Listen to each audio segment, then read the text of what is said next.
Yo, what's up guys? It's me, Zachary, back bringing some more daily NBA news and updates. You already know that we got a couple of things to talk about today, like always, so let's not waste any time. Let's get right into it. Let's go. Some big words, coming from him, and so I believe so too. And then that's something I'm gonna work towards. Why not? When you're 7'3" and have the skills that he has, when you're doing it on both sides of the ball, yeah, you're going to be put up there with the great players in this league. And again, that's, KP has that drive. Not a lot of guys have that drive, but if they do, they don't want to put the effort in to get there. But he does. He's worked hard in the summer. He's worked hard in practices. And, again, he's so young. He's going to get better. In case you didn't catch everything that Tyson Chandler said at the beginning, Porzingis is special. He has a chance to be the best player in the league. Watching him Friday and seeing what he's done so far this season, he has a real shot of being the best player in this league. I don't know too many people who have ever openly admitted that they feel that Kristaps Porzingis has what it takes to become the best player in the NBA. I don't know why, but not even I have ever actually thought about that as being a legit possibility. And maybe that is a little unfair towards Porzingis. Most of the time when I think of what player in the NBA will be the best player in the NBA in the next 5 years, the first name that comes to my mind is obviously Giannis Antetokounmpo. After that, I'm even starting to think people like Ben Simmons after I've seen how good he has been so far. And then of course there's players like Kawhi Leonard, Karl Anthony Towns. I could go on and on. There are a handful of great young players who in 5 years have a chance to become the best player in the NBA. 29 points, 8 rebounds, 2 blocks per game. That is what Porzingis is doing right now in the NBA. Only 22 years old and in the 3rd year of his career. And it's like, not only haven't I given him serious thought about becoming the best player in the NBA one day, but I also think right now he is on track to win Most Improved Player. Yeah.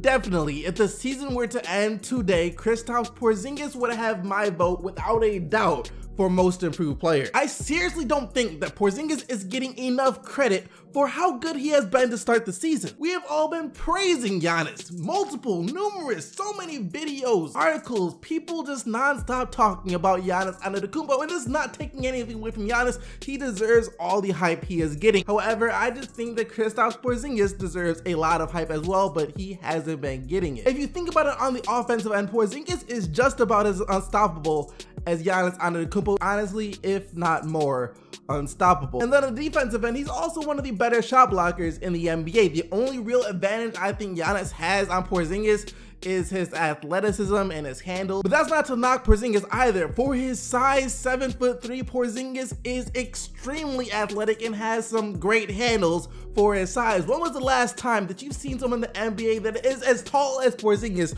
doing what Porzingis does? Answer, you haven't. You take that into consideration, then once again you factor in the idea, the fact that he's only 22 years old. If Porzingis is able to keep up how he's been playing this year and average 30 points per game this year, which is looking like it will be extremely possible, then he will be the first player since Kevin Durant to average at least 30 points per game by only his 3rd season in the NBA. And before that, it was LeBron James. It's not something that even many of the greats have been able to do, and yet Porzingis is doing it and making it look extremely easy. So even though he might not be the favorite to become the best player in the NBA within the next 5 or 6 years, no one can say that he doesn't have potential to do it. If he keeps working as hard as he's been working, then who knows exactly how good he can be in the next 5 or 6 years. Maybe he does become the best player in the NBA. Speaking of the best players in the NBA in the next 5 or so years, it's time for the fun fact of the week, brought to you guys by Amino Hardwood. Did you guys know that after every Bucks home loss, Giannis reenacts the game he just played, practicing every shot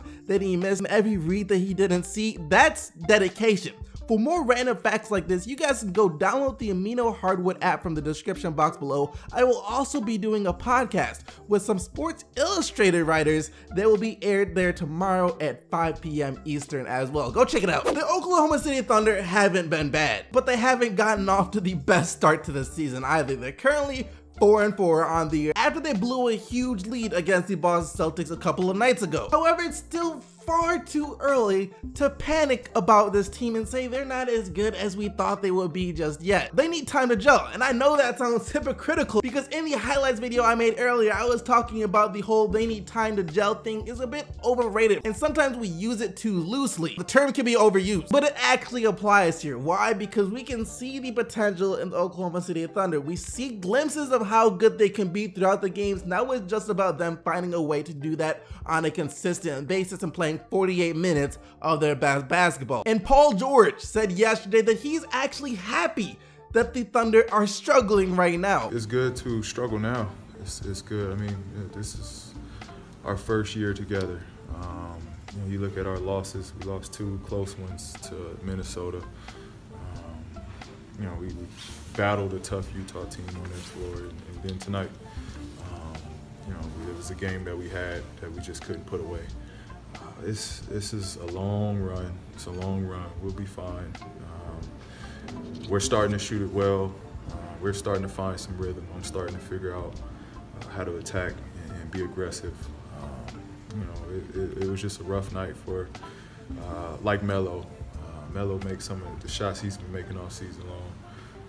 We'd be totally fine. The only way that I would be at all concerned about Oklahoma City Thunder this early into the season is if Paul George, Russell Westbrook, and Carmelo Anthony were all pointing fingers at who's to blame for their slow start, but that's not what's going on. All of the guys seem really committed to making this thing work, and it will. Remember when LeBron James, Dwayne Wade, and Chris Bosh first teamed up in Miami? It took them at least 15 to 20 games before things finally started to click. It's gonna be the same case here for the Oklahoma City Thunder. So it's way too early to worry, and you guys shouldn't start worrying unless it approaches the All-Star break and they're still struggling to win games. Then it might be time to start worrying, but that's not gonna happen. The Cleveland Cavaliers have put Derrick Rose on a minutes restriction. He is now only allowed to play around 25-ish minutes per game after he came back from the sprained ankle that caused him to miss about a week of action. And Rose says that ankle is still giving him problems to this day. My ankle still isn't there yet, so the second half, it was getting a bit stiff, but I feel like I'm putting it together quarter by quarter. I got to figure out a way to make my ankle back to, I don't know, just make it a little more pliable, warm it up a little or do something. In the second half, I was obviously kind of still out there, but I believe in my teammate, and that's one of the reasons why I came here. We got a great group. Derrick Rose has probably been the second best player on the Cleveland Cavaliers so far this year, averaging 16 points per game while shooting 50% from the field. You can make an argument for Kevin Love. I mean, he's averaging like 18 and 11, but his shot's still struggling to fall. He's only shooting like 41% from the field, but still, Derrick Rose has been good so far for the Cleveland Cavaliers. So making sure that Rose can stay healthy has to be one of the highest priorities for the Cavs, especially until they get Isaiah Thomas back. But the fact that his ankle is still bothering him and they're playing him does worry me a little bit. I'd love to see him be able to sit out until his ankle is at 100%, but the reality for the Cleveland Cavaliers is that they absolutely need Derrick Rose right now. Without him, they don't have another point. Well, I guess if you consider LeBron a point guard, they do have another point guard, but outside of that, they would have Jose Calderon as the only point guard on their roster, and I don't even know if you could count that. But then you think about it, if the NBA Finals is the end goal for the Cleveland Cavaliers, is it worth playing Derrick Rose right now if his ankle really isn't at 100% yet? They might win a couple more games here and there by playing him right now, but in the end, is it really worth it? Considering his injury history over the years, I'd be as precautious as you possibly could be, and then still be more precautious on top of that. Playing him while his ankle hurts isn't being that precautious, even if it is on a minutes restriction. Question of the daytime: do you guys think that Kristaps Porzingis could ever be considered the best player in the NBA? Let me know what you think down in the comment section below, but now let's take a look at what you guys said in yesterday's video. And yesterday, I asked you guys if you really thought that was LeBron James sliding into that Instagram model's DMs, and this is what you had to say. Question of the day: LeBron James sliding into that model's Insta DM is about as true as Jose Calderon being the most important obtained offseason acquisition. Question of the day: absolutely, she was straight fire. Question of the day: it was LeBron James Jr. I just think that she did this really lazily. Like, if this was a stunt by her to get more publicity, she could have at least made it seem more realistic, because the things that she said LeBron James said just No way. It was too corny. Way too corny. But that's going to do it for today, guys. Let me know what you think about all of this down in the comment section below. Thank you for watching. Don't forget to leave a like and subscribe for more daily NBA news and updates. But until tomorrow, keep getting the Bucks, Team STC, and I'm out of here. Peace.